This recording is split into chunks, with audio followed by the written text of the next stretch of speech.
বইয়ের মলার চ্যানেলে আপনাদের স্বাগত। বন্ধুরা, পড়ছিলাম লরা ইঙ্গলস ওয়াইল্ডারের লেখা বিখ্যাত লিটল হাউস সিরিজের প্রথম বই ফার্মার বয়। অত্যন্ত প্রাণবন্ত একটি শীতপ্রধান দেশের গৃহস্থ গ্রামীণ জীবনের গল্প। আশা করছি আপনাদের ভালো লাগবে। আজকে পড়ছি বইটির তৃতীয় পর্ব। আর লাইক, কমেন্ট, শেয়ার ও সাবস্ক্রাইব করে পাশে থাকবেন। ধন্যবাদ।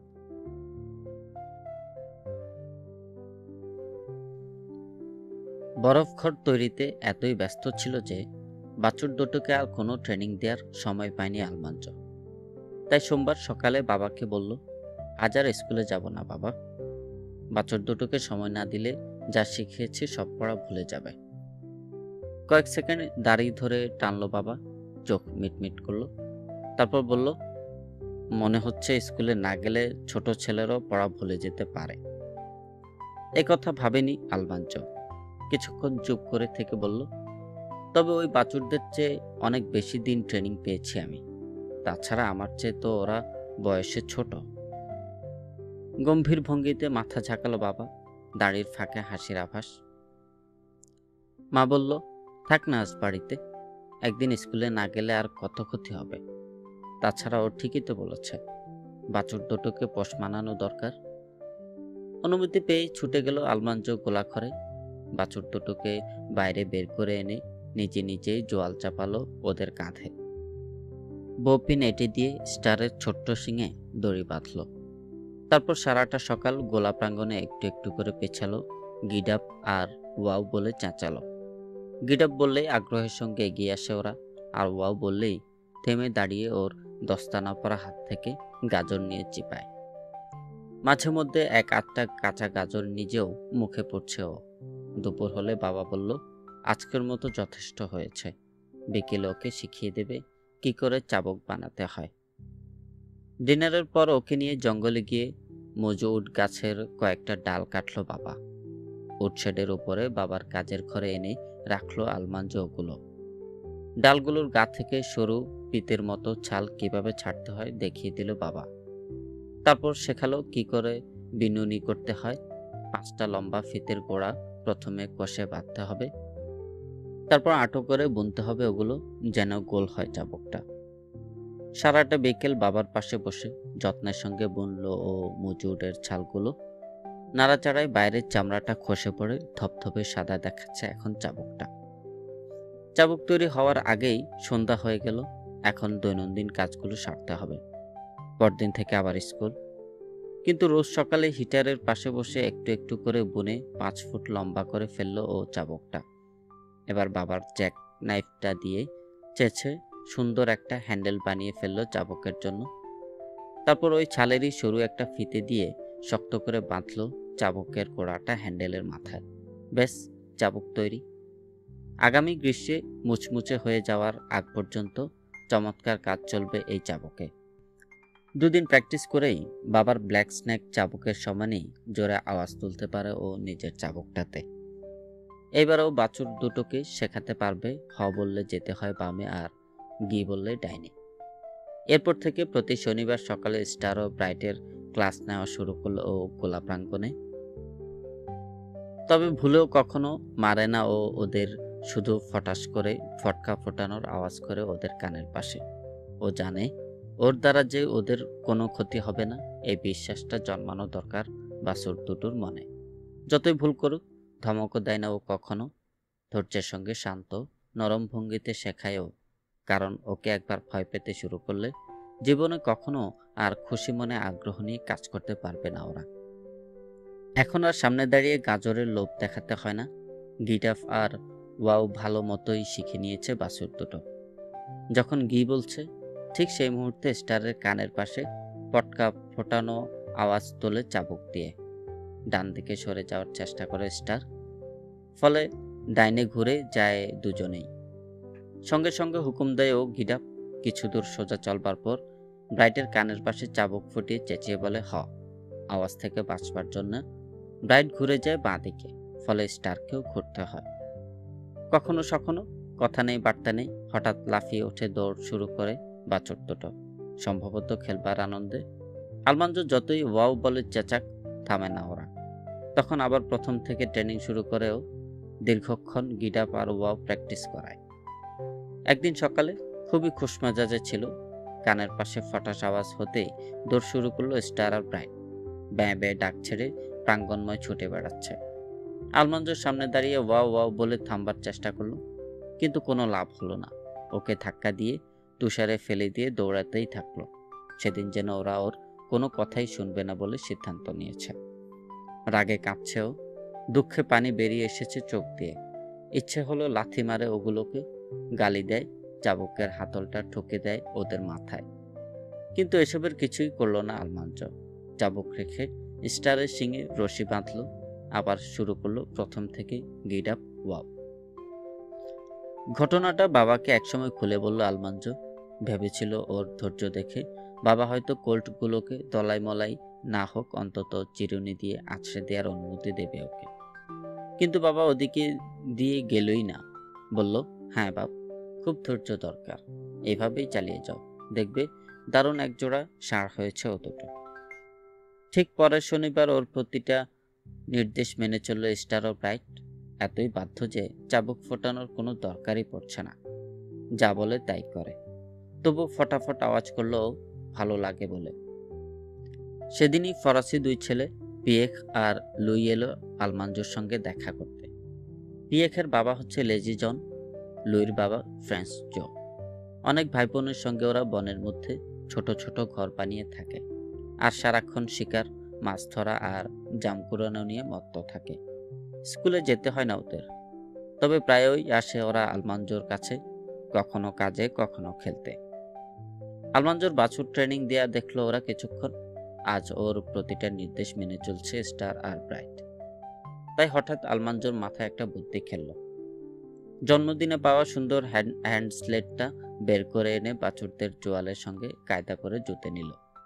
এখন স্টার আর ব্রাইট চললো, হ্যান্ড স্লেটটাও চলবে পেছন পেছন। লুই, তুমি উঠে পড়ো স্লেডের ওপর, বলল আলমাঞ্জো। না, আমি সবার বড়, বলে লুইকে ঠেলে সরিয়ে দিল পিয়েখ। আমি চড়বো আগে। তোমার এখন না উঠেই উচিত হবে, বলল আলমাঞ্জো। বেশি ভারী ঠেকলে ঘাবড়ে গিয়ে ছুট দিতে পারে বাছুরগুলো। লুই হালকা তো, ওকেই আগে উঠে দাও। আমি উঠবো না, বলল লুই। আরে উঠে পড়ো, উঠে পড়ো, তাকাতে দিল আলমাঞ্জো। না, লুইয়ের সাফ জবাব। ভয় পাচ্ছ নাকি? হ্যাঁ, ভয় পাচ্ছে ও, বলল পিয়েখ। ভয় না, বলল লুই। আমার ওঠার ইচ্ছে নেই। আসলে ও ভয় পেয়েছে, টিটকারির ভঙ্গিতে হাসলো পিয়েখ। হ্যাঁ, ঠিক বলেছ, ভয়ে এমন করছে, বলল আলমাঞ্জো। লুই ঘোষণা করলো, একটু ভয় পায়নি সে। আলমাঞ্জো আর পিয়েখ মানবে না সে কথা। ওরা ওকে ভীতু বিলেই বলল, খোকন সোনা বলল, আম্মুর আদরের দুলাল বলল। কাজে শেষ পর্যন্ত লুইকে উঠতেই হলো স্লেডে, অতি সাবধানে। চড়াত করে চাবুক ফোটালো আলমাঞ্জো, বলল গিট আপ। স্টার আর ব্রাইট রওনা হয়েই থেমে গেল। ঘাড় বাঁকিয়ে দেখবার চেষ্টা করছে পেছনে ভারী ভারী লাগে কেন। কিন্তু আলমাঞ্জো কড়া আদেশ দিল, গিট আপ। এবার চলতেই থাকলো, ওরা থামল না। পাশে পাশে হাঁটছে আলমাঞ্জো, চাবুক ফুটিয়ে চেঁচিয়ে উঠছে গি। গোলা প্রাঙ্গণ পুরো চক্কর দেওয়ার আগেই পেছন থেকে দৌড়ে গিয়ে স্লেডে উঠে পড়ল পিয়েখ। তারপরও শান্ত ভঙ্গিতে স্লেডে টেনে চলল বাছুর দুটো। আলমাঞ্জোর আদেশ মেনে ডাইনে যায়, বাঁয়ে যায়। গোলাবাড়ির গেট খুলে দিল এবার আলমাঞ্জো। চট করে স্লেড থেকে নেমে পড়ল পিয়েখ আর লুই। পিয়েখ বলল, এই দিল দৌড়, পালাবে ওরা। আমি জানি কি করে এদের বসে রাখতে হয়, গম্ভীর কণ্ঠে বলল আলমাঞ্জো। দেখো তোমরা। স্টারের পাশে গিয়ে চাবুক ফুটিয়ে চেঁচিয়ে উঠল সে, গিট আপ। চলতে শুরু করলো স্টার ও ব্রাইট। ঘেরা প্রাঙ্গণ থেকে বেরিয়ে এলো বাইরের জগতে। হ, চেঁচিয়ে বলল ও। দিব্যি বাড়ির পাশ দিয়ে ওদের পথ দেখিয়ে নিয়ে চলে এলো রাস্তায়। ও বলতেই থেমে দাঁড়ালো, ঠিক যেন বয়স্ক ষাঁড়। আলমাঞ্জোর দক্ষতায় মুগ্ধ ও বিস্মিত পিয়েখ আর লুই এবার ছুটে গিয়ে উঠল স্লেডে। ওদের একটু পিছিয়ে বসতে বলল। সবার সামনে উঠে বসলো আলমাঞ্জো। ওকে ধরে থাকলো পিয়েখ, আর পিয়েখকে লুই। পেছনের দুজন পা দুটো দুপাশে উঁচু করে রেখেছে যাতে তুষারে বেঁধে না যায়। বাতাসে চাবুক ফুটিয়ে গম্ভীর চালে হুকুম দিল আলমাঞ্জো, গিট আপ। হঠাৎ খাড়া হয়ে উঠল স্টারের লেজ, ঠিক যেন দেখা দেখি খাড়া হয়ে গেল ব্রাইটের লেজও। পর মুহূর্তেই লাফিয়ে উঠল ওদের পেছনের পাগুলো। ঝাঁকি খেয়ে ছুটল স্লেড ওদের পেছন পেছন। ব্যাঁ। ডাক ছাড়ল স্টার। ব্যাঁ ব্যাঁ জবাব দিল ব্রাইট। আলমাঞ্জোর নাকের কাছে দুলছে ওদের লেজ। উড়ন্ত খুরগুলো একটুর জন্য নাগাল পাচ্ছে না ওর দাঁতের। ওয়াও প্রাণপণে চেঁচাচ্ছে আলমাঞ্জো, ওয়াও ওয়াও। আর কিসের ওয়াও? যেন ওকে টিটকারি দিচ্ছে। এমনই সুরে ডেকে উঠল ব্রাইট। ব্যাঁ জবাবে স্টার বলল, ব্যাঁ ব্যাঁ। পাহাড় থেকে স্লেডে করে নামবার চেয়ে অনেক বেশি গতিতে ছুটছে বাছুর দুটো। দুপাশে গাছ আর তুষার ঝাপসা মতো দেখাচ্ছে। মাঝে মাঝে শূন্যে উঠে যাচ্ছে স্লেড। দড়াম করে নিচে পড়লে দাঁতে দাঁত বাড়ি খাচ্ছে ওদের। স্টারের চেয়ে ব্রাইট একটু বেশি জোরে দৌড়াচ্ছে, ফলে রাস্তা ছেড়ে সরে যাচ্ছে ওরা। কাত হতে শুরু করেছে স্লেড। হ হ বলতে বলতে ডাইভ দেওয়ার ভঙ্গিতে মাথা নিচু পা উঁচু অবস্থায় পড়ল আলমাঞ্জো পুরো তুষারের মধ্যে। আশ্রয় পাশ্রয় উঠে থো করে একগাল তুষার ফেলল। সব চুপচাপ, রাস্তা ফাঁকা, স্লেড সহ উধাও হয়েছে বাছুরগুলো। পিয়েক আর লুই বেরোলো তুষারের নিচ থেকে। অনর্গল গাল বকে চলেছে লুই ফ্রেঞ্চ ভাষায়। নাক চোখ থেকে তুষার মুছে পিয়েক বলল, তুমি নাকি ওদের বসে রাখতে জানো, পালিয়েই তো গেল। অনেক দূরে একটা পাথরের দেয়ালের পাশে দেখা গেল গলা পর্যন্ত তুষারে ডুবে দাঁড়িয়ে আছে বাছুর দুটো। ওই দেখো, বলল আলমাঞ্জো, ওই যে ওরা পালিয়ে যায়নি। দৌড়ে কাছে গিয়ে দাঁড়ালো আলমাঞ্জো। শুধু মাথা আর কাঁধের কুঁচ দেখা যাচ্ছে ওদের। বাঁকা হয়ে গেছে জোয়াল। নাকে নাক ঠেকিয়ে দাঁড়িয়ে আছে ওরা। বড় বড় চোখ মেলে ড্যাব ড্যাব করে তাকিয়ে আছে পরস্পরের দিকে, যেন জানতে চায় ব্যাপারটা কি হলো। পিয়েক আর লুইয়ের সাহায্যে তুষার সরিয়ে জোয়ালটা সিধে করলো আলমাঞ্জো। তারপর সামনে দাঁড়িয়ে বলল, গিট আপ। কিছুটা আলমাঞ্জোর আদেশ শুনে আর কিছুটা পেছন দিক থেকে পিয়েক ও লুইয়ের ধাক্কা খেয়ে উঠে এলো বাছুর দুটো রাস্তায়। গোলাবাড়ির দিকে রওনা হলো আলমাঞ্জো ওদের নিয়ে। বরফ থেকে উদ্ধার পেয়ে খুশি মনেই চলল ওরা। প্রতিটা হুকুম অক্ষরে অক্ষরে পালন করছে, যেন কত বাধ্য। কিছুতে আর স্লেডে উঠতে রাজি হলো না পিয়েক বা লুই। হাঁটতেই নাকি ভালো লাগছে ওদের। বাছুর দুটোকে স্টলে ঢুকিয়ে আলমাঞ্জো এক মুঠ করে ভুট্টার দানা দিল খেতে। তারপর জলটা খড় দিয়ে ভালো মতো মুছে ঝুলিয়ে রাখলো জায়গা মতো। চাবুকটাও একটা পেরেকে ঝুলিয়ে রেখে বেরিয়ে এলো বাইরে। পিয়েক আর লুইকে নিয়ে সন্ধ্যা পর্যন্ত খেললো স্লেড নিয়ে। রাতে বাবা হঠাৎ জিজ্ঞেস করলো, আজ বিকেলে কোনো অসুবিধায় পড়েছিলে বাপ? না, বলল আলমাঞ্জো। তবে বুঝতে পারলাম স্টার আর ব্রাইটকে গাড়ি টানা শেখাতে হবে আগে, তারপর বেরোনো যাবে ওদের নিয়ে। তারপর থেকে গাড়ি টানবার ট্রেনিং শুরু হলো ওদের গোলা প্রাঙ্গণে। দিন বড় হচ্ছে। এই সময়টাতেই পড়ে কনকনে শীত, কিন্তু পরিষ্কার বোঝা গেল বছর ঘুরেছে। দক্ষিণ ও পশ্চিমে ঢালের বরফ একটু যেন নরম হয়ে এলো। দুপুরে বাড়ির ছাদের জমাট বরফ গলে ছোট ফোঁটা ফোঁটা পানি পড়ে। এই সময় ম্যাপল গাছে রস আসে। এক সকালে সূর্য উঠবার আগেই ম্যাপল বাগানের উদ্দেশ্যে রওনা হলো বাবা আলমাঞ্জোকে নিয়ে। দুজন দুটো কাঠের বাঁক তুলে নিল কাঁধে। বাবারটা বড়, আলমাঞ্জোরটা ছোট। বাঁকের দু মাথায় মজুদের চাল দিয়ে পাকানো রশি ঝুলছে। রশির প্রান্তে একটা করে লোহার হুক। প্রতিটি হুকে আটকানো রয়েছে একটা করে বড়সড় কাঠের পাত্র। প্রতিটা ম্যাপল গাছের গায়ে ছোট্ট একটা গর্ত খুঁড়ে কাঠি লাগিয়ে রেখেছে বাবা আগে থেকেই। কাঠির প্রান্তে রয়েছে একটা করে পাত্র। ওই কাঠি বেয়ে সারা রাত ধরে রস গিয়ে জমেছে পাত্রগুলোতে। একের পর এক পাত্র থেকে নিজের বড় পাত্রে রস ঠেলে নিতে থাকলো আলমাঞ্জো।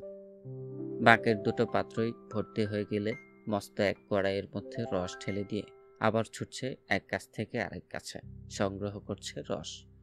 বাবাও তাই করছে। বিশাল কড়াইটা ঝোলানো আছে পাশাপাশি দুটো গাছের মোটা ঢালে বাঁধা একটা কাঠের আড়া থেকে। নিচে শুকনো কাঠ জেলে গনগনে আগুন তৈরি করে ফেলেছে বাবা ইতোমধ্যেই। জাল দেয়া হচ্ছে রস। সারাটা সকাল ছুটোছুটি করে ছোট পাত্র থেকে রস এনে ঢাললো আলমাঞ্জো লোহার বড় কড়াইয়ে। পিপাসা লাগলে ম্যাপলের মিষ্টি রস খেয়ে নেয় কিছুটা। দুপুরে বাবার সঙ্গে আগুনের ধারে বসে লাঞ্চ খেয়ে নিল আলমাঞ্জো। ফুটন্ত রস থেকে মিষ্টি গন্ধ আসছে। আগুনের আঁচে আরাম লাগছে, মনেই হচ্ছে না বাইরে প্রচন্ড ঠান্ডা। খাওয়া শেষ হতে বাবা থাকলো রসের তদারকিতে, আর আলমাঞ্জো চলল উইন্টার গ্রিন জামের সন্ধানে। দক্ষিণ ঢালে তুষারের নিচে এ সময় এক রকমের উজ্জ্বল লাল জাম পাওয়া যায় পুরো সবুজ পাতার ফাঁকে। দস্তানা খুলে খালি হাতে তুষার সরায় আলমাঞ্জো কোথাও একটু লালের আভাস দেখতে পেলেই গোছা গাছা জাম তুলে মুখে পড়ে। ঠান্ডা জামগুলো কচমচ করে দাঁতের নিচে সুগন্ধি রসে ভরে যায় মুখ। জামা কাপড়ে তুষার আঙুলগুলো ঠান্ডায় জমে যাওয়ার দশা, কিন্তু শেষ বিকেল পর্যন্ত পাগলের মতো তুষার করে চলল আলমাঞ্জো। সূর্যটা হেলে পড়তে আগুন নেভিয়ে ফেলল বাবা তুষারের ঠেলা ছুড়ে দিয়ে।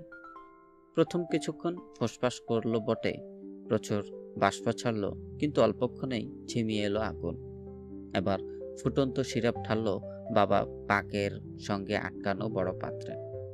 তারপর যে যার বাঁক কাঁধে তুলে নিয়ে বাড়ি এলো। রান্নার চুলোর উপরে বসানো মায়ের পিতলের মস্ত কেতলিতে ঢেলে দিল ওরা বন থেকে আনা সিরাপ।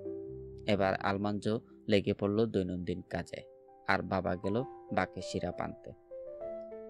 রাতের খাবার শেষ হতে হতে চিনি জমানোর উপযুক্ত হয়ে গেল সিরাপ।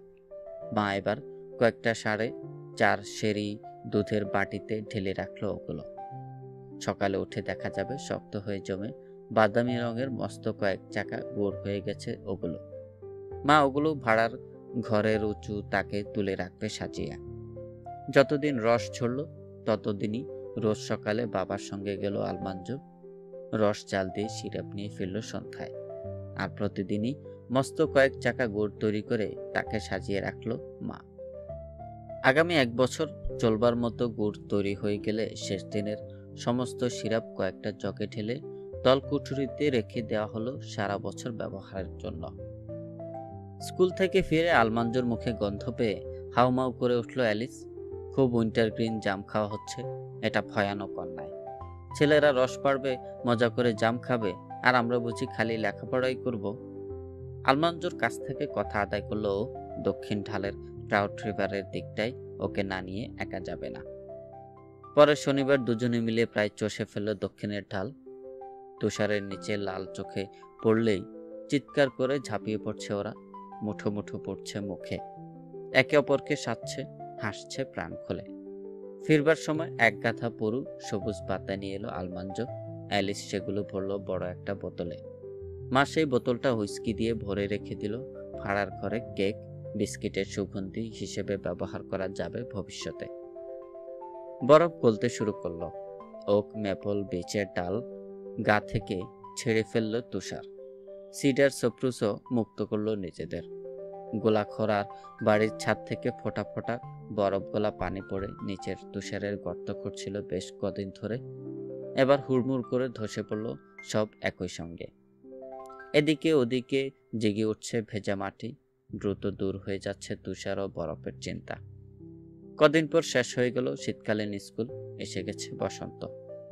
এক সকালে বাজারের খোঁজ খবর নিতে গেল বাবা মেলন শহরে। দুপুরের আগেই ফিরে এসে গাড়ি থেকে চেঁচিয়ে খবর দিল নিউ ইয়র্কের খরিদ্দাররা এসেছে শহরে আলু কিনতে। রয়্যাল দৌড়ালো 2 ঘোড়াকে ওয়াগনে জুততে। অ্যালিসার আলমাঞ্জো ছুটল উডশেড থেকে বাস্কেট আনতে। ওগুলো তলকুঠুরির সিঁড়ি দিয়ে নিচে গড়িয়ে দিয়ে ধুপুর ধাপ করে নিচে নেমে এলো। শুরু হলো বাস্কেটে আলু বোঝাই করবার প্রতিযোগিতা, কে কার আগে ভরতে পারে। রান্নাঘরের সামনে বাবা ওয়াগন নিয়ে পৌঁছতে পৌঁছতে 2 বাস্কেট ভরে ফেলল ওরা। বাবা রয়্যালও যোগ দিল প্রতিযোগিতায়। ওরা দুজন বাস্কেট নিয়ে গিয়ে ভরছে ওয়াগনে। আলমাঞ্জো আর অ্যালিস হাত চালাচ্ছে যত দ্রুত সম্ভব। ওরা ফিরে আসবার আগেই ভরে ফেলছে আরো 2টো বাস্কেট।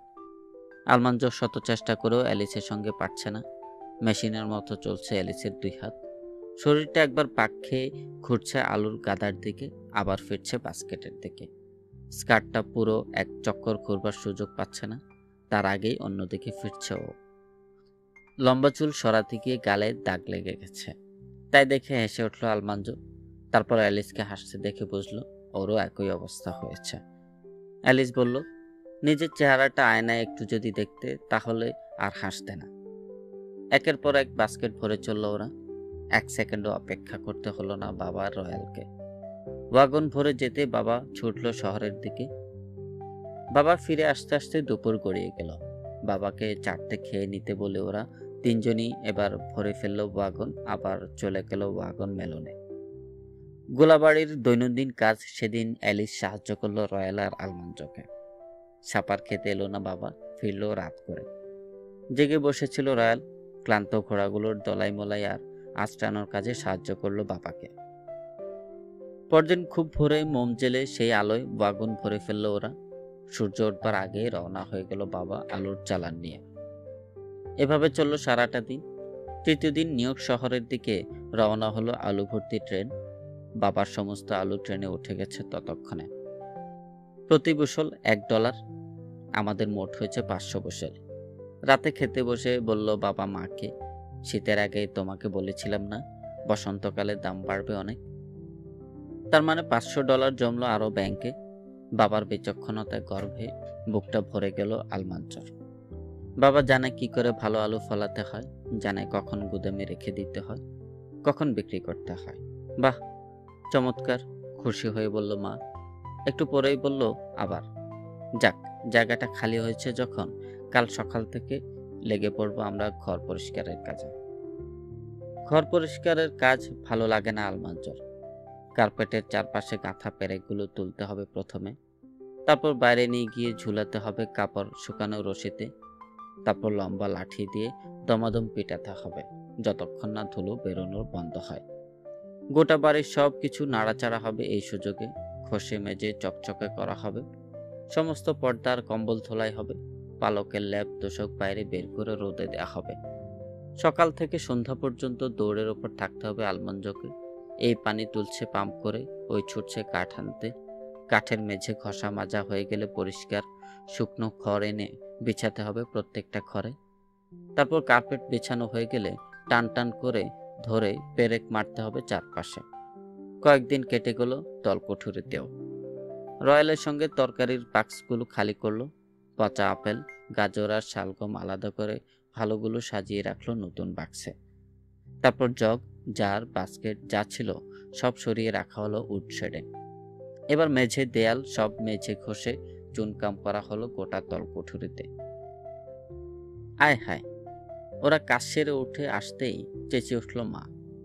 কি চেহারা হয়েছে এক একজনের! দেয়ালে এক আধ ফোঁটা দিয়েছ নাকি সব নিজেদেরই গায়ে? শুকিয়ে যেতেই ধপধপে সাদা দেখালো তলকুঠুরি। একে একে দুধের গামলা, মাখনের টব সব সাজিয়ে রাখা হলো, কোনোটা তাকের ওপর, কোনোটা মেঝেতে। বাইরে ততদিনে লাইলেক আর স্নোবেলের ঝোপে ফুল এসেছে। সবুজ মাঠ ভায়োলেট আর বাটার কাপে ছেয়ে গেছে। পাখিরা বাসা তৈরি করছে। এবার চাষিরা মন দেবে মাঠের কাজে। খুব ভোরেই এখন নাস্তা খেয়ে নেয় ওরা। শিশির ভেজা মাঠের ওপারে সূর্য যখন উঠি উঠি করে, তার আগেই ঘোড়া দুটো নিয়ে পৌঁছে যায় আলমাঞ্জ খেতে। কোল্টগুলো থেকে ওকে দূরে থাকতে বলে দিয়েছে বাবা, কিন্তু শান্তশিষ্ট বয়স্কা বেস আর বিউটির বেলায় কোনো বারণ নেই। বয়সে ওরা আলমাঞ্জর চেয়ে বড়, সেটা একটা কারণ। তবে আসল কথা, ওরা ট্রেনিংপ্রাপ্ত অভিজ্ঞ। লাঙল টানা, মই দেওয়া সবই জানা আছে ওদের। কখন চলতে হবে, কখন বাঁক নিতে হবে, সব মুখস্থ। গত বছর শীতের আগে জমিতে লাঙল টেনে জৈব সার দিয়ে রাখা হয়েছিল, এখন মই দিতে হবে। গোটা শীতকাল দাঁড়িয়ে থেকে থেকে বিরক্ত হয়ে গিয়েছিল ওরা, আবার কাজে নামতে পেরে খুশি হয়েছে। পেছন থেকে শুধু রাশ ধরে রাখলো আলমাঞ্জ। ওরা মইটা টেনে নিয়ে গেল মাঠের এ প্রান্ত থেকে ও প্রান্তে।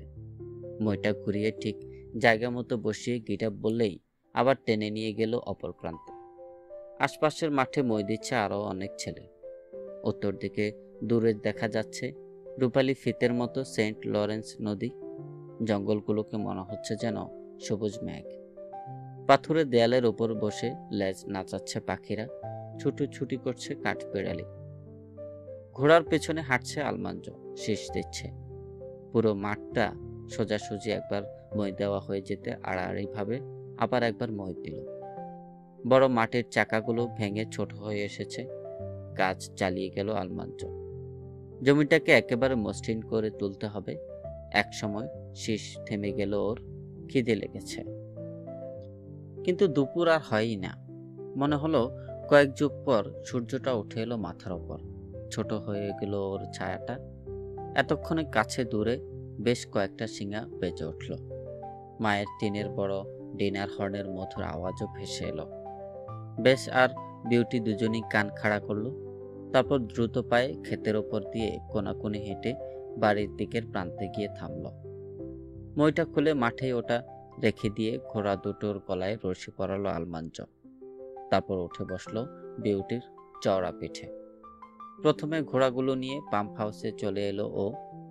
ওদের পানি খাইয়ে স্টলে নিয়ে গিয়ে লাগাম খুলে দানা দিল খেতে। তারপরেই হন্তদন্ত হয়ে ছুটল বাড়ির দিকে। রীতিমতো জ্বলছে পেটের ভেতরটা। আহ, মায়ের হাতের রান্না দারুণ। খিদের সময় আরো অনেক বেশি ভালো লাগে। বারবার উঁচু করে খাবার তুলে দিচ্ছে বাবা ওর প্লেটে। চোখের পলক ফেলতে না ফেলতে গায়েব হয়ে যাচ্ছে সব। তৃপ্তির সঙ্গে পেট পুরে খেলো আলমাঞ্জ। মুচকি হেসে ওকে আরো দুটো পিঠে দিল মা। খেয়ে দিয়ে আবার কাজে ফিরে গেল ও ঘোড়া নিয়ে। সকালের চেয়ে দুপুরটাকে অনেক বেশি দীর্ঘ মনে হলো ওর। সন্ধ্যায় যখন নিত্যদিনের কাজ সারতে গোলাবাড়িতে ফিরল তখন ও একেবারে ক্লান্ত। কোনো মতো চাপার খেয়ে টলতে টলতে উপরে উঠেই ধপাস করে পড়ল নিজের বিছানায়। আহ, কি আরাম!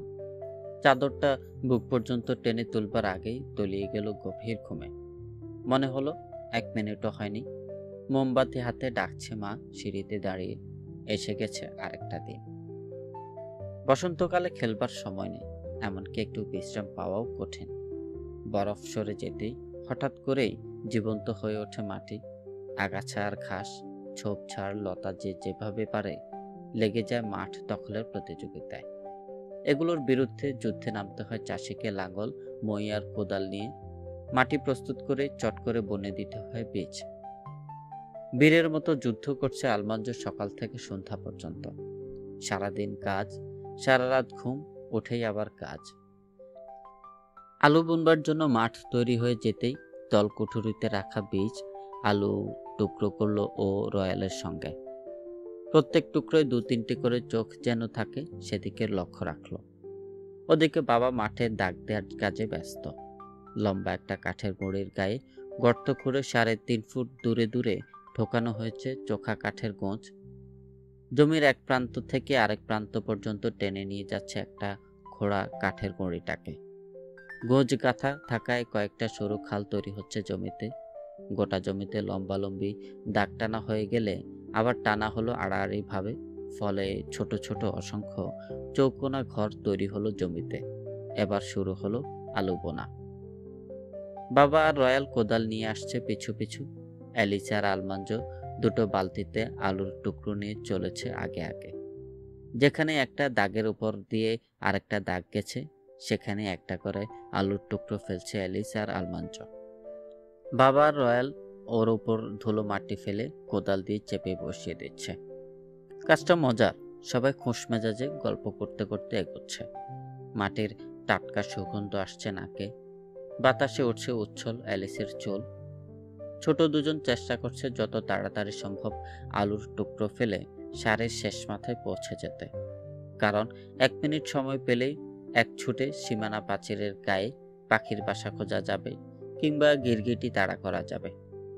কিন্তু তেমন একটা পেছনে ফেলতে পারছে না ওরা বাবা কিংবা রয়্যালকে।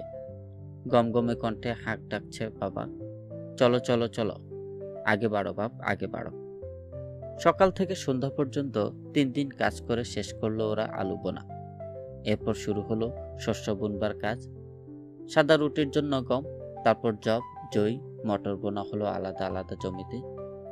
বাবা বীজ ছিটিয়ে যায়, আলমাঞ্জ বেশ আর বিউটিকে নিয়ে পিছনে আসে মই দিতে দিতে। ফলে প্রতিটা দানা চলে যায় মাটির নিচে। শস্য বোনা শেষ হলে আলমাঞ্জ আর অ্যালিস বোনে গাজর। লাল রঙের ছোট্ট গোল দানা ঝোলায় নিয়ে ওরা বাবার কেটে দেওয়া লম্বা দাগ ধরে বুনে যায় গাজরের বীজ। এবার আর আড়াআড়ি কোনো দাগ নেই। সারা মাঠ জুড়ে 18 ইঞ্চি দূরে দূরে শুধু লম্বা দাগ। সেই দাগের দুপাশেই 2 পা ফেলে এগিয়ে যাচ্ছে ওরা দুজন গাজরের বীজ বুনতে বুনতে। একটা করে বীজ ফেলেই পা দিয়ে ধুলো মাটি টেনে ঢেকে দেয় ওটা। তারপর একটা চাপ দিয়ে এগিয়ে যায় 1 কদম। এরপর এলো ভুট্টা বুনবার সময়। ক্ষেত তৈরি হয়ে যেতে আলু ক্ষেতের মতো দূরে দাগ টানলো বাবা। তারপর সবাই মিলে বুনল ভুট্টার বীজ। প্রত্যেকের কোমরে বাঁধা বীজ ভর্তি থলে, হাতে কোদাল। যেখানে দুটো রেখা এক হয়েছে সেখানে কোদাল দিয়ে খানিকটা মাটি সরিয়ে দুটো করে দানা ফেলছে গর্তে। তারপর মাটি দিয়ে গর্ত বুঝিয়ে কোদালের দুটো চাপড় দিয়ে সমান করে দিচ্ছে উঁচু হয়ে থাকা মাটি। আগে কোনোদিন ভুট্টা বোনেনি আলমাঞ্জ, তাই বাবা রয়্যালের চেয়ে পেছনে পড়ে যাচ্ছে। ওর শাড়ির শেষ কয়েকটা দানা বুনে দিচ্ছে ওদের একজন, তারপর আবার শুরু করছে ওরা পরের দিন শাড়ির কাজ। কদিন আগে টিনের জিনিসপত্র বিক্রি করতে এসেছিল নিক ব্রাউন তার একা গাড়ি নিয়ে। শহরের অনেক খবর পাওয়া গেছে তার কাছে। তার মধ্যে একটা গুরুত্বপূর্ণ খবর হচ্ছে নিউ ইয়র্ক থেকে ঘোড়া কিনতে এসেছে লোকজন। কাছে পিঠেই আছে ওরা, ভালো দামে কিনছে ঘোড়া, যে কোনো সময় এসে পড়তে পারে ওরা। তাই 4 বছর বয়সী কোল্ট দুটোর বিশেষ যত্ন নিতে আরম্ভ করলো বাবা। নিয়মিত দলাই মলাই চলছে, গা আশ্রয় দেওয়া হচ্ছে। আলমাঞ্জোর আগ্রহের আতিশয্য দেখে ওকে এসব কাজের সঙ্গে নিল বাবা। তবে বলা থাকলো স্টলে ওর একা ঠোকা চলবে না। মনের আনন্দে ওদেরকে ঝেড়ে মুছে পরিষ্কার কাপড় দিয়ে ডলে ঝকঝকে তকতকে করে তুলল আলমাঞ্জো। চিরুনি বুলিয়ে ল্যাজ ও কেশর পরিপাটি করলো। একটা ব্রাশ দিয়ে তেল মাখালো ওদের খুরে। হঠাৎ নড়ে উঠলে ওরা ভয় পেতে পারে, তাই সবই করলো আলমাঞ্জো সাবধানে ধীরে সুস্থে। ওদের যত্ন নেওয়ার সময় শান্ত নিচু গলায় কথা বললে ওদের সঙ্গে। কোল্ট দুটো এখন ঠোঁট দিয়ে ওর আস্তিন চেপে ধরে মৃদু টান দিয়ে মনোযোগ আকর্ষণ করে। পকেটে গুঁতো দিয়ে জানতে চায় আপেল এনেছে কিনা। ওকে বন্ধু হিসেবে গ্রহণ করেছে ওরা, সেটা বোঝা যায় আলমাঞ্জোর আদরে যখন ঝিকমিক করে ওঠে ওদের চোখ। আলমাঞ্জোর কাছে মনে হয় ঘোড়ার মতো এত সুন্দর, এত আকর্ষণীয়, এত চমৎকার আর কিছুই নেই সারা পৃথিবীতে। যখন ভাবে ওর একান্ত নিজস্ব করে একটা কোল্ট পেতে এখনো অনেক অনেক বছর দেরি আছে, তখন কেমন যেন ধৈর্যহারা হয়ে ওঠেও ফাপড় লাগে বুকের ভেতর। এক বিকেলে ঘোড়ার খরিদ্দার এলো গোলাপ প্রাঙ্গণে। লোকটাকে ওরা কখনো দেখেনি। শহুরে লোক, শহরের মেশিনে তৈরি কাপড়ের পোশাক, ছোট্ট একটা লাল চাবুক দিয়ে নিজের পালিশ করা বুটে টোকা দিচ্ছে।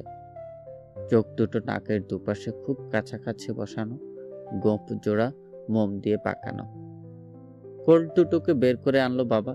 একেবারে একই চেহারা দুটো, সমান উঁচু, চমৎকার স্বাস্থ্য, বাদামি গায়ের রঙে কোথাও কম বেশি নেই। কপালে একই রকম সাদা তারা। ঘাড় বাঁকিয়ে চমৎকার ভঙ্গিতে হেঁটে বেরিয়ে এলো। মে মাসে 4 বছর হবে, বলল বাবা। কোথাও কোনো খুঁত পাবেন না, শরীর স্বাস্থ্য তো দেখতেই পাচ্ছেন। সব রকম শেখানো হয়েছে। একাও টানতে পারে গাড়ি, আবার একসাথেও। যেমন উৎসাহ উদ্দীপনা তেমনি শান্ত, মহিলাও চালাতে পারবে। খরিদ্দার কোল্ট দুটোর পা ধরে দেখলো, মুখ হাঁ করিয়ে দাঁত পরীক্ষা করলো। বাবা হাসি মুখে দেখলো ওকে, কারণ কিছুই লুকাবার নেই বাবার। লোকটা সরে দাঁড়ালে একটা লম্বা রশিতে বেঁধে এক এক করে কোল্ট দুটোকে নিজেকে ঘিরে প্রথমে হাঁটালো, তারপর দৌড় করিয়ে দেখালো। মুখে বলল, ভালো করে দেখুন কোনো দোষ পাওয়া যায় কিনা। কোনো দোষ ধরতে পারল না ক্রেতা। মাথা ছাকালো লোকটা। বাবাও আর কিছু না বলে চুপ করে থাকলো। বেশি কিছুক্ষণ ভেবে চিনতে দাম বলল লোকটা। প্রতিটা $175। মাথা নাড়ল বাবা। 225-এর কম দেবে না। আলমাঞ্জো জানে, একটু বাড়িয়ে বলছে বাবা, আসলে ছেড়ে দেবে 200 করে পেলি। এবার কোল্ট দুটোকে গাড়িতে জুতে উঠে বসলো। খরিদ্দারকে নিল পাশের সিটে। তারপর বেরিয়ে গেল রাস্তায়। মাথা উঁচু করে দৌড়াচ্ছে ও দুটো। লেজার কেশর উঠছে হাওয়ায়, দারুণ দেখাচ্ছে।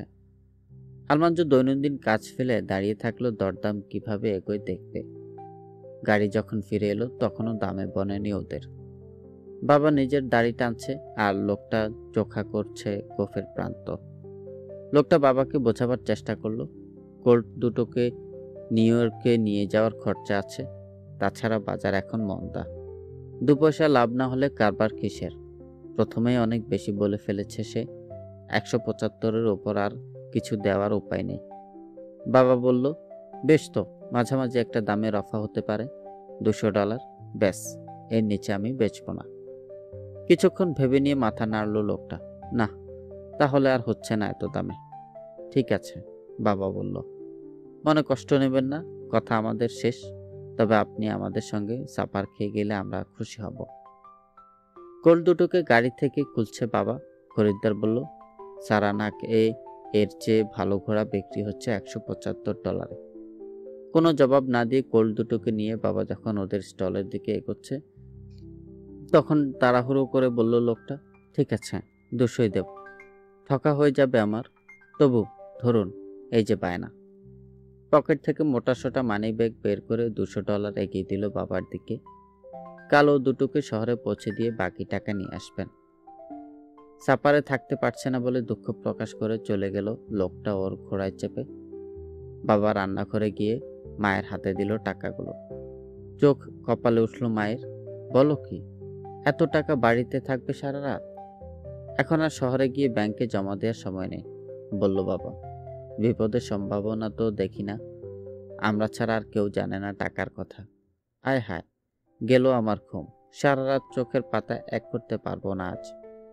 ঈশ্বর আছেন, উনিই দেখবেন, তুমি ভেবো না, বলল বাবা।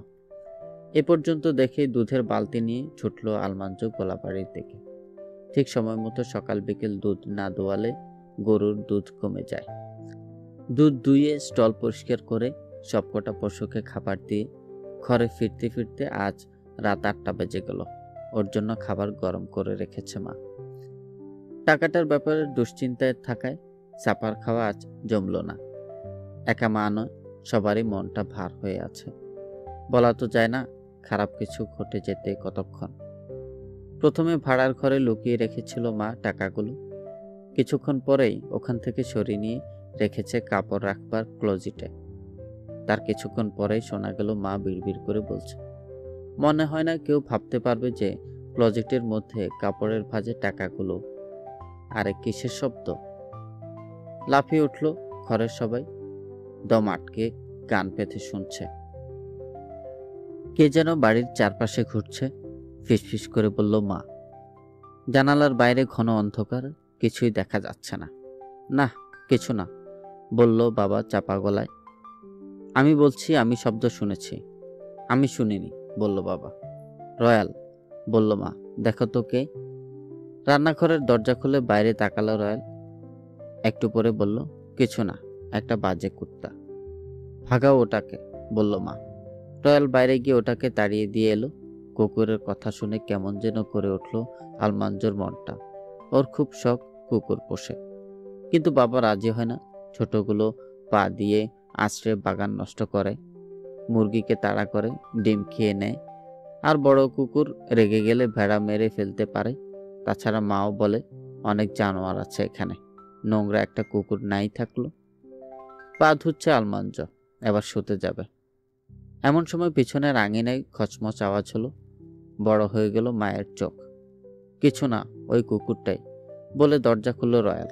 প্রথমে কিছুই দেখা গেল না, ফলে আরো বড় হলো মায়ের চোখ।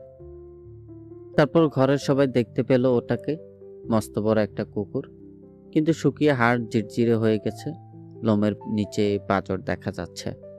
কুকুরে সরে গেল ওটা অন্ধকারে। আহারে বেচারা, বলল অ্যালিস। মা, ওকে একটু খেতে দেই। আচ্ছা ঠিক আছে, দাও, মা বলল। কাল সকালে উঠে ওটাকে তাড়িয়ে দিও, রয়্যাল।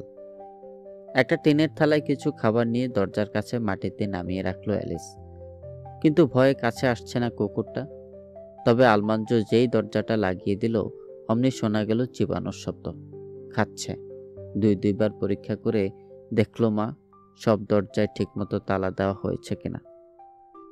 মোমবাতি নিয়ে রান্নাঘর থেকে বেরিয়ে আসতে অন্ধকার হয়ে গেল ঘরটা। মনে হলো ডাইনিং রুমের জানালা দিয়ে উকি দিচ্ছে গাঢ় অন্ধকার। খাবার ঘরের দুটো দরজাতেই তালা দিল মা। সবসময় তালা দেওয়াই থাকে, তবু একবার বৈঠকখানার দরজাটা পরীক্ষা করে এলো। বিছানায় শুয়ে জেগে থাকলো আলমাঞ্জো অনেকক্ষণ। কান খাড়া করে শুনবার চেষ্টা করছে কোথাও কোনো অস্বাভাবিক শব্দ হয় কিনা। একসময় নিজের অজান্তেই ঢলে পড়ল ঘুমে। সকালের আগে জানতে পারল না কি ঘটে গেছে রাতে। শুতে যাওয়ার আগে টাকাগুলো বাবার মোজার মধ্যে ঢুকিয়ে রেখেছিল মা। কিন্তু মিনিট 10-এর মধ্যেই বিছানা ছাড়লো আবার। ওগুলো এনে রাখলো বালিশের নিচে। সারা রাত ঘুমাতে পারবে না ভেবেছিল মা, কিন্তু কখন ঘুমিয়ে পড়েছে জানে না। হঠাৎ করেই অনেক রাতে ভেঙে গেল ঘুম। খাড়া হয়ে উঠে বসলো বিছানায়। বাবা তখন ঘুমে অসাড়। চাঁদের আলোয় আঙিনার লাইলাক ঝোপ দেখা যাচ্ছে পরিষ্কার। চারদিক চুপচাপ। নিচের ঘড়িতে রাত 11টার ঘন্টা পড়ল। পর মুহূর্তে হাত পা ঠান্ডা হয়ে গেল মার। চাপা হিংস্র গর্জন ভেসে এলো আঙিনা থেকে। বিছানা থেকে নেমে জানালার ধারে গিয়ে দাঁড়ালো মা। নিচে আক্রমণাত্মক ভঙ্গিতে দাঁড়িয়ে রয়েছে কুকুরটা। গায়ের রোম দাঁড়িয়ে গেছে, দাঁত বের করে শাসাচ্ছে কাকে যেন। গাছের নিচে অন্ধকার, সেই দিকেই তাকিয়ে রয়েছে কুকুরটা। জানালা দিয়ে দেখবার চেষ্টা করলো মা, কিন্তু দেখা গেল না কিছুই। শুধু নিচ থেকে ভেসে আসছে কুকুরটার গড়গড় আওয়াজ। অনেকক্ষণ তাকিয়ে থাকলো মা। মাঝরাতের ঘন্টা পড়ল। আর অনেকক্ষণ পর একটা বাজলো। বেড়ার ধার ঘেঁষে এদিক ওদিক পর্যন্ত টহল দিচ্ছে কুকুরটা। মাঝে মাঝে চাপা গলায় ধমক দিচ্ছে। অনেকক্ষণ পর শুয়ে পড়লো ওটা, কিন্তু মাথাটা উঁচু হয়ে আছে। কান খাড়া করে শুনবার চেষ্টা করছে কিছু। আস্তে আস্তে করে বিছানায় উঠে পড়ল মা। সকালে দেখা গেল চলে গেছে কুকুরটা। অনেক খোঁজাখুঁজি করেও পাওয়া গেল না কোথাও, কিন্তু ওর পায়ের ছাপ রয়ে গেছে বেড়ার এপাশে। ওপাশে গাছের নিচে দুজোড়া বুটের চিহ্ন পেল বাবা। আর দেরি না করে নাস্তার আগেই গাড়িতে ঘোড়া জুতে মেলনের উদ্দেশ্যে রওনা হয়ে গেল বাবা। কোল্ট দুটোকে বেঁধে নিল গাড়ির পেছনে। প্রথমে ব্যাংকে $200 জমা দিয়ে ঘোড়ার খরিদ্দারের কাছে পৌঁছে দিল কোল্ট দুটো। বকেয়া $200ও ব্যাংকে রেখে ফিরে এলো। বাড়ি ফিরে মাকে বলল, বাবা, ঠিকই বলেছ তুমি, গত রাতে ডাকাতি হতে যাচ্ছিল এখানে। 1 সপ্তাহ আগে মেলনের কাছাকাছি এক গেরস্ত নাকি এক জোড়া ঘোড়া বিক্রি করে টাকাগুলো ঘরে রেখেছিল। ওই রাতেই ডাকাত পড়ছিল ওর বাড়িতে। ওর বউ ছেলে মেয়েকে বেঁধে রেখে ওকে পিটিয়ে আধমরা করে জেনে নিয়েছে কোথায় রাখা হয়েছে টাকাগুলো। শেরিফ খুঁজছে এখন ওদের। ওই খরিদ্দারটার হাত রয়েছে এতে, আমার বিশ্বাস, বলল বাবা। নইলে আর তো কারো জানার কথা নয় যে টাকা ছিল আমাদের বাড়িতে। কিন্তু এটা প্রমাণ করা যাবে না।